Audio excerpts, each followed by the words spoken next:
Shivanshu recording studio बानावर किशोरगंज।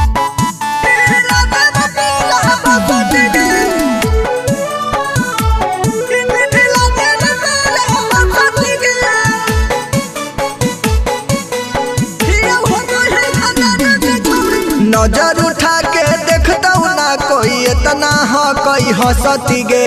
नजर उठा के देखता हूँ ना कोई इतना हो कोई हंसती गे। हियो हम हिर खानदान से छोड़ी हिला देव पूरा बसती गे। हियो हम हिर खानदान से छोड़ी हिला देव पूरा बसती गे। बाते बाते में हियो गोली बंदूक से मसती गे। बाते बाते में हियो गोली बंदूक से मसती गे। हियो हम हिर खानदान से छोड़ी हिला देव पूरा बसती गे। हियो हम हिर खानदान से छोड़ी हिला देव पूरा बसती गे।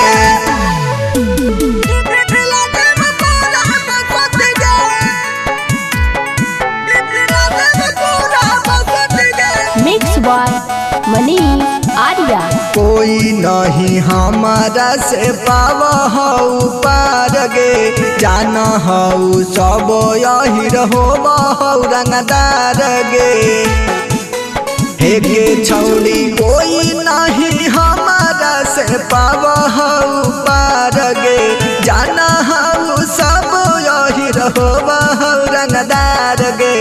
सटतो ना कोई हमारा में नहीं औए तना ससती गे। सटतो ना कोई हमारा में नहीं औए तना ससती गे। हियो हम हिर खानदान से छोड़ी हिला देव पूरा बसती गे। हियो हम हिर खानदान से छोड़ी हिला देव पूरा बसती गे।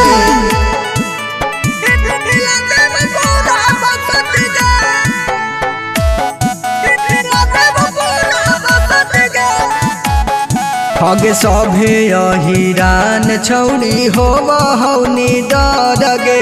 पुलिस दरोगा से ना लागऊ ओकरा डर गे।